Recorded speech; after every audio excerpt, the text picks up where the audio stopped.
a Leonel y a David acá, que nos hemos visto en muchísimos eventos. Y Leonel, comentarles que de hecho le estaba diciendo que encontré una publicación en el 2007 que se hizo cuando Leonel vino a San Pedro Sula, y aquí se fundó la Federación de Burós de Convenciones Centroamericana en el 2007, y dice la publicación que después de 3 años de negociaciones se fundó en el 2007, o sea que estamos en esto desde hace bastante tiempo, o sea que desde 2004 se empezó todo esto del turismo de reuniones, y como decía Leonel, pues no es nuevo, es algo que ahora se está redescubriendo, digamos. Y pues en este espacio queremos hacerlo interactivo y recordarles que si tienen consultas,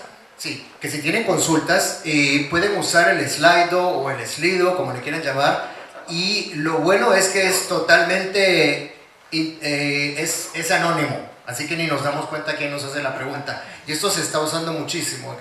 Luis, a ver si hay preguntas por ahí. Pero si tienen preguntas, yo igual les tengo algunas preguntas que les voy a lanzar a nuestros conferencistas invitados, pero lo interesante es que ustedes también nos pudieran lanzar sus propias preguntas, así que bueno, vamos a tenerlo acá. Así que lancen sus preguntas, y bueno, vamos a empezar por Leonel. Quisiera preguntarte, tú empezaste diciendo cómo Costa Rica obviamente ya es conocido como destino de sol y playa y todas las demás bondades que tiene Costa Rica, y cuéntanos un poquito aquí de secretos. Vamos a hacer, ¿cómo va a ser Costa Rica, o qué ingredientes está usando Costa Rica para dar ese salto de ya ser conocido como país de sol y playa y ahora también ser un jugador importante en el turismo maíz? Bueno, hay una promoción especializada muy fuerte, una campaña directa para la industria maíz.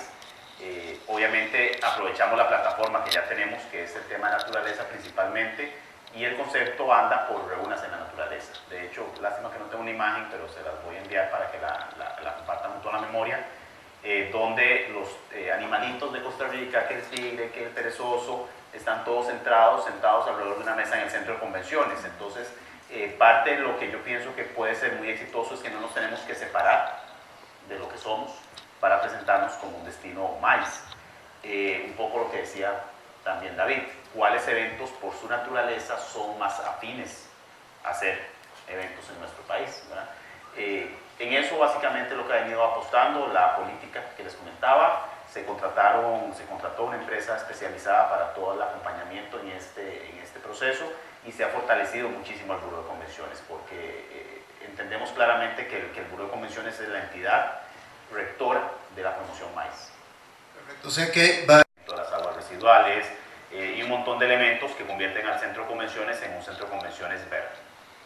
Perfecto. Y en el caso de México, David, que tiene tantos destinos, ¿cómo hacen los destinos para desarrollarse como turismo maíz? Yo pues escribo también para una revista mexicana, y ¿cuántas páginas hay en un poliforum en tal lugar, un centro de convenciones? ¿Cómo hacen los destinos? Porque en Honduras también estamos viendo ese fenómeno, o sea, ya tenemos San Pedro Sula, que despunta obviamente como la punta de lanza del turismo de reuniones, pero hay otros destinos también que están queriendo apostarle. ¿Cómo hacen los destinos para realmente pues crecer, no?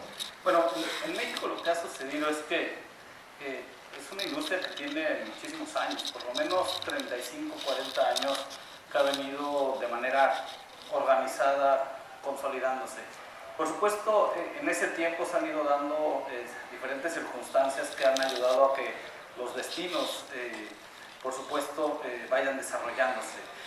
La primera que yo diría es el involucramiento de las industrias locales. Por ejemplo, en Guadalajara la industria del mueble fueron los desarrolladores del primer gran centro de convenciones en México. En León fueron los zapateros. La industria del zapato y las cámaras locales fueron los primeros promotores, porque veían en las ferias, en este caso, la posibilidad de las ferias, la posibilidad de promover y posicionar sus propios productos. Obviamente ellos quizá en ese momento no tenían toda la conciencia que iba a tener el impacto económico que iba a tener estos recintos en la economía local, porque cuando, por ejemplo, los peleteros que se dedican a la piel se dieron cuenta que ahí había un espacio donde podían también ofrecer sus productos, pues también hicieron sus eventos ahí. Y cuando el gobierno se dio cuenta que ahí podía celebrar la Feria del Empleo o la Feria de Promoción de Productos Regionales, pues lo aprovechó el recinto. Y entonces también se dieron cuenta las asociaciones que tenían un espacio mucho más digno o mucho más equipado para poder celebrar un congreso. Y eso dinamizó. Esto obviamente de la mano, pues con la tradición mexicana que hay alrededor del turismo. Entonces, por un lado se fue desarrollando la infraestructura que servía para la celebración de congresos, convenciones, y por otro lado la industria turística, pues desde luego venía creciendo. Adicional a esto, pues se fueron creando los burós, los famosos burós de convenciones, oficinas de promoción de destino, para generalizarlo, y estas oficinas de promoción encontraron esquemas de financiamiento que los hicieron muy rentables. Finalmente, para que obviamente la promoción de los destinos se fuera dando, se tuvieron que buscar mecanismos, se buscaron fideicomisos o consejos mixtos donde participaba la iniciativa privada y participaba la entidad gubernamental de la región.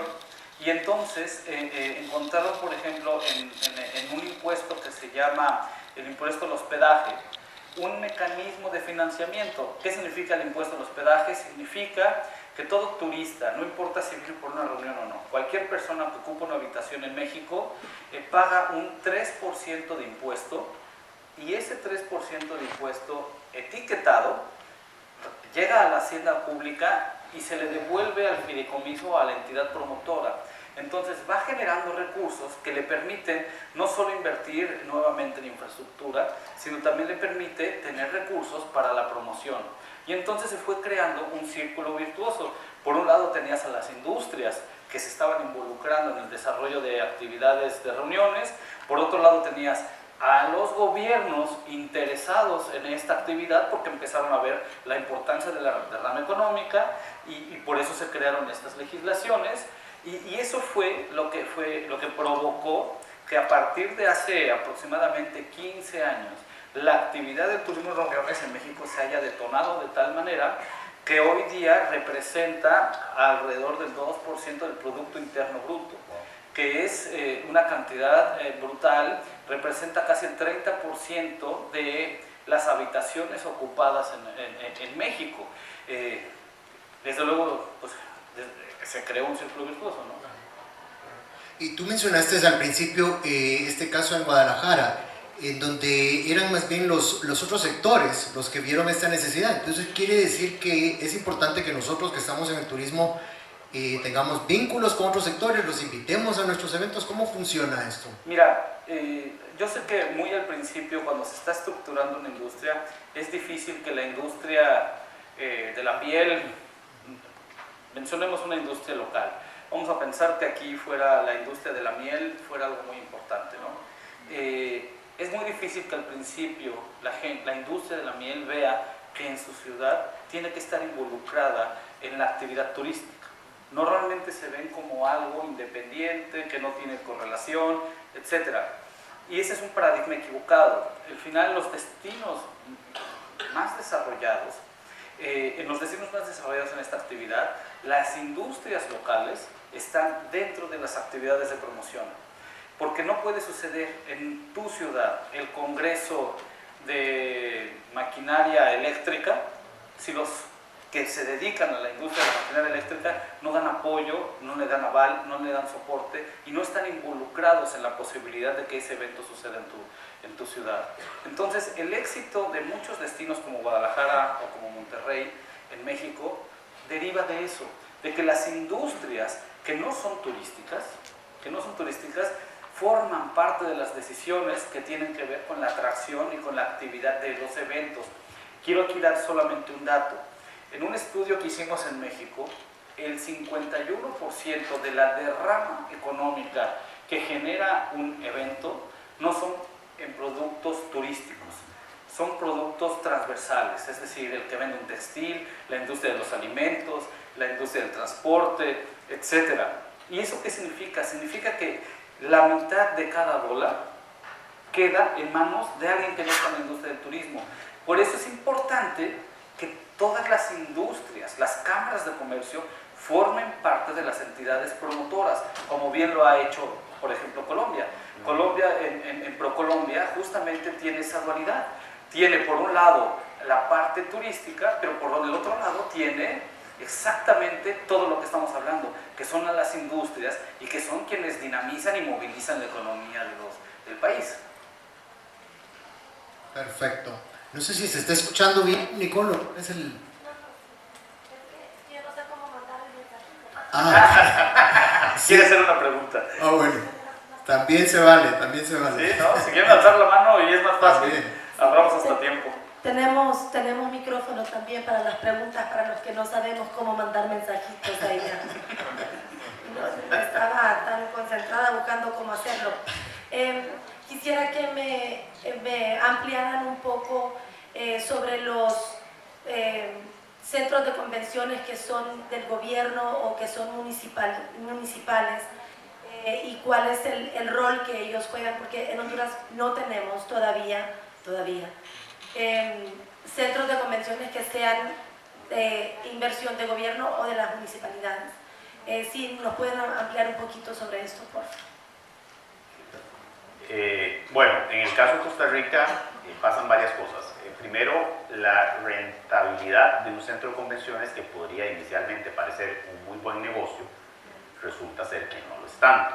Es decir, los costos de operación de los centros de convenciones son muy costosos y no siempre la empresa privada está dispuesta a asumir el riesgo de invertir en un centro de convenciones en un destino que no es un destino maduro en la captación de eventos, porque van a pasar muchos años antes de que los congresos se comiencen a dar. Entonces eso es como un juego extraño, ¿verdad? En el sentido en que podría yo invertir, pero tengo que esperarme 5 años para recuperar la inversión.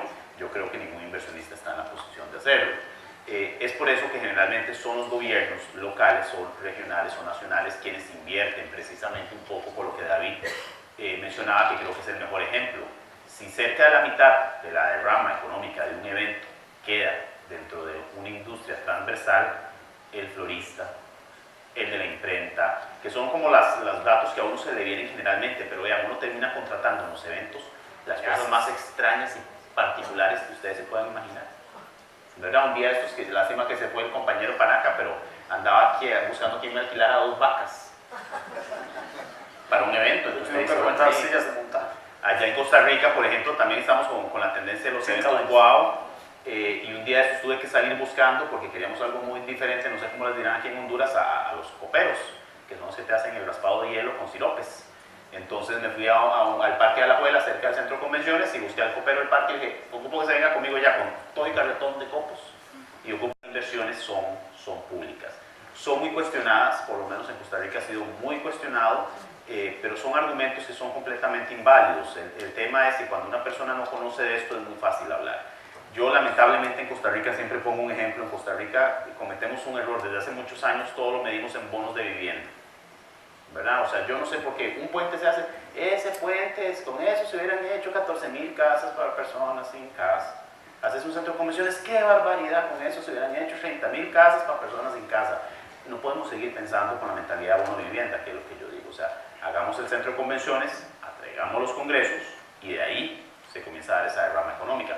Comienzan a surgir un montón de negocios alrededor de los centros de convenciones, hoteles pequeños, hoteles grandes.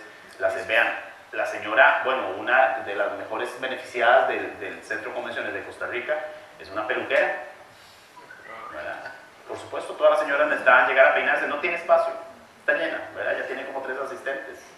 Esa es la derrama económica de los congresos, es brutal, es enorme, es absolutamente transversal, es en las cosas más insignificantes, porque además hay 2 procesos, uno previo que es toda la organización, que es cuando el top organizador de eventos anda buscando una vaca y además tiene que ser una vaca blanco con negro, no sé qué, no sé cuánto, que tiene que ver en la campanita, y ahí la gente paga por eso, los clientes pagan por eso. Y después viene la otra parte, que es todavía más interesante, que es cuando esas 1,000 personas ingresan a Costa Rica y tienen, en 3.5 días concentran una serie de gastos, ¿verdad? Al último día tienen que comprar el regalo para el esposo, para la esposa, para los hijos, camino al aeropuerto. Es bastante interesante, es una industria maravillosa.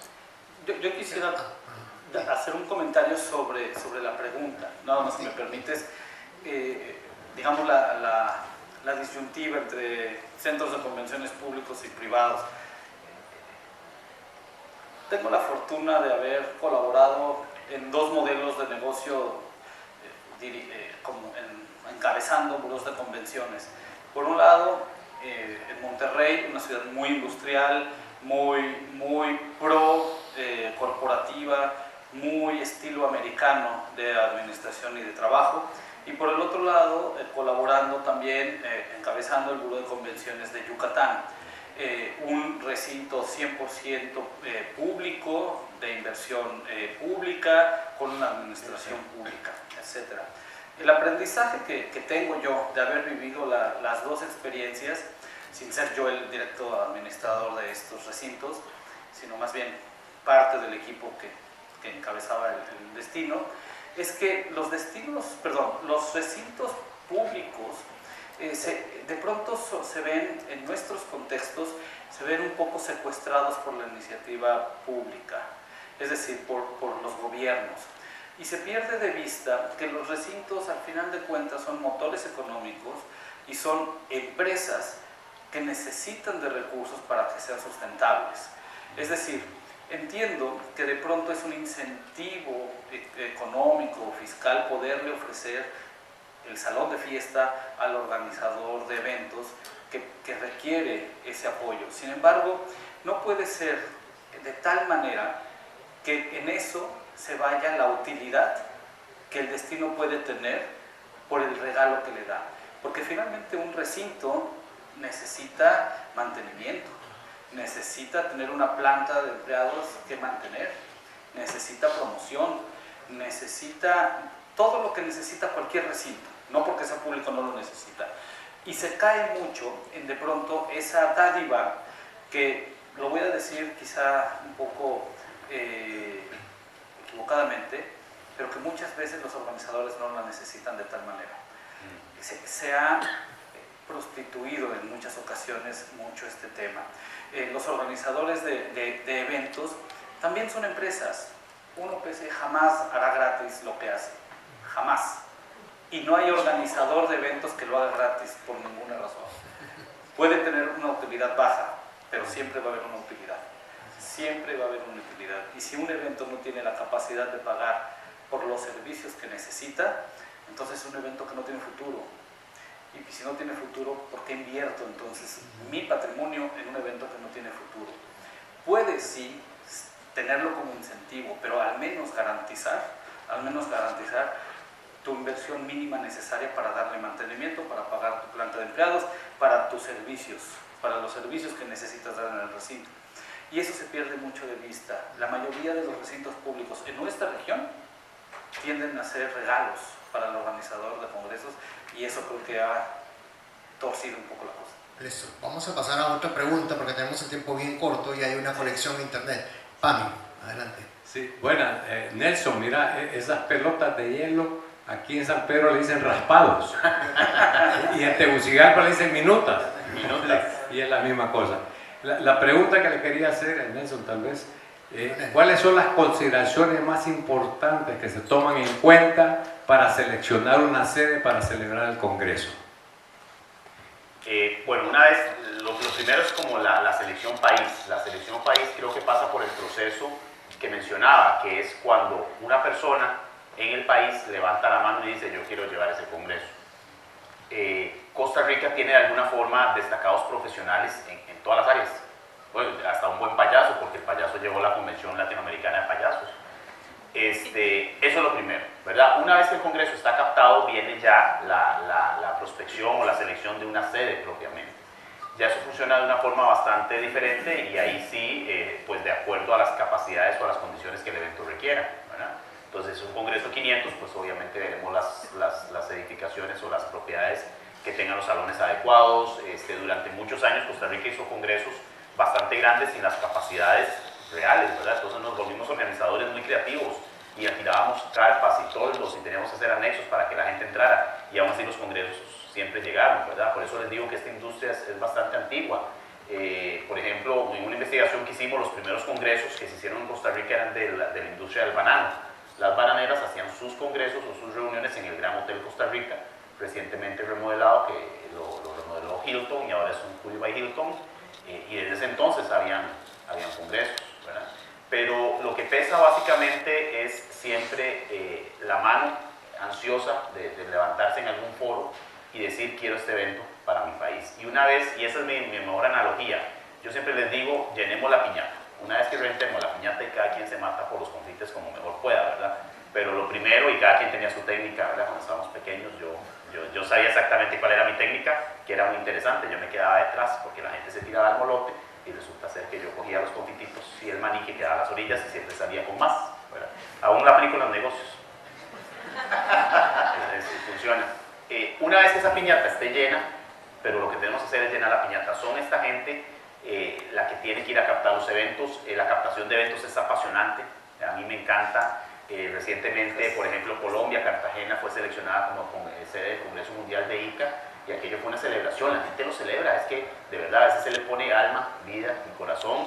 Centroamérica lo pasaba de alguna forma, aunque el evento era itinerante, rotativo. Las postulaciones, por ejemplo, que hacíamos para el Central American Trial Market eran súper emocionantes, ¿verdad? Y nos ha tocado en muchos ámbitos ir a captar eventos y cuando, bueno, Dani, ahora en el buró, o sea, ¿qué mayor celebración en un buró que decir, ganamos, ¿verdad? Y muchas veces se gana de la forma menos pensada, ¿verdad? Porque competimos con monstruos a veces y ganan. Pero ahí quisiera solamente decir. Corto, porque tenemos Sí. creo que hay una conexión por internet, entonces andemos ahí. Quisiera decir muy rápido la pregunta. Me gusta ser muy estructurado. Hay 5 respuestas fundamentales que se tienen que contestar cuando se está licitando un congreso. La propuesta técnica, es decir, las capacidades. La propuesta económica, qué tan barato o caro me va a resultar. La propuesta política, es decir, cuál es el soporte político y de industria que localmente existe. Y la propuesta comercial, esa siempre es fundamental. Y el soporte local. El soporte local, es decir, cómo lo puede recibir y quién es el ansioso que localmente se va a matar y va a dar la cara por un país y una ciudad y una industria local. Si esas 5 preguntas las tienes resueltas en la mesa, después no importa que estés peleando con monstruos. Yo he estado en licitaciones donde llegan con $1 millón y gana el que no puso un peso en la mesa. Pero tiene bien resuelta todo. Totalmente. Me dicen que ya está la otra persona y sé que hay una última pregunta, no sé si tenemos chance. Sí, soy yo, José. Una última. Adelante, don Armando. Gracias. Únicamente, bueno, buenas tardes. Ustedes son los protagonistas y tienen que competir con los monstruos que mencionan. Yo entiendo que Atlapa de Panamá tiene una herramienta bastante grande y fuerte, incluso un convenio con los Estados Unidos para que los eventos que se hagan ahí en Panamá sean deducibles de los impuestos. ¿Qué otro tipo de incentivos se pueden aplicar en este tipo de negocio, en esta industria? Bueno, yo pienso que va muy en función de lo que mencionaba hace un rato David, ¿verdad? Muchas veces las cosas, el incentivo está donde menos lo esperamos, ¿verdad? Puede ser la sabrosura de Colombia o puede ser los raspados de Costa Rica. No siempre pesa tanto ese tema, ¿verdad? Pienso que el resumen que hizo David, muy ejecutivo, es así. Pesan muchísimas otras cosas. Hay un tema político que es fundamental. Muchas veces los eventos van a un país porque van. Muchas veces no pesa tanto esa parte de impuestos. De hecho, en algunos destinos, en algunas regiones más bien no es muy bien recibido. Es decir, no es bonito yo ir a competir diciendo es que te rebajo los impuestos, venite, ¿verdad? No para todo el mundo es una motivación. Pienso que las motivaciones van más en función de lo que yo ofrezco como destino, la profesionalización que puede tener ese destino, el que hayan excelentes proveedores, por ejemplo, en la parte audiovisual, solo como ejemplo, eso es fundamental, lo que la gente te pregunta, bueno, ¿y cómo son los audiovisuales, las pantallas, esto y otro? Entonces, más que todo, lo que yo pienso que pesa más es la profesionalización del sector que los recibe. Yo diría así muy rápido que la licitación no debe girar en torno a los incentivos. Es decir, tú tienes que extender tu propuesta técnica, económica, política, etcétera, etcétera, etcétera, y los incentivos tienen que ser el caramelo. Porque si el incentivo es la razón de compra, ahí hay algo mal. A lo que voy es, un incentivo para algunos puede ser ofensivo y para otros puede ser un beneficio. Un incentivo puede ser la visita de familiarización sin costo. Y ahí se queda, ¿eh? Y el organizador con eso se da por más que servido. Si es del mundo corporativo, por ejemplo, que muchas veces no quieren trabajar con gobierno, muchas ocasiones lo único que necesitan es dame folletería. A mí dame folletería y dime dónde está todo y yo me encargo. Hay otros lugares donde pueden pedir el recinto, la exención de impuestos, págame el cóctel de apertura, dame 50 vuelos, dame el hotel sede, en fin, de ahí te pueden pedir hasta que le pagues por hacer el evento en su ciudad, pero no es el corazón de la negociación. Primero tiene que girar en torno a los 5 ejes que ya planteaba ahí. Listo, lo vamos a tener que dejar ahí. Muchísimas gracias por su participación. Un fuerte aplauso para Leonel, para David. A don Leonel Bonilla y don David Hidalgo. Invitamos a don Pami Marinakis, presidente de Canatur, y a la vicepresidenta don Nicole Marden para que le haga la entrega de un presente a nuestros panelistas del día de hoy. Leonel Muchas gracias. y David, muchísimas gracias por su participación. Gracias por compartir su experiencia y sus conocimientos. Vamos a la foto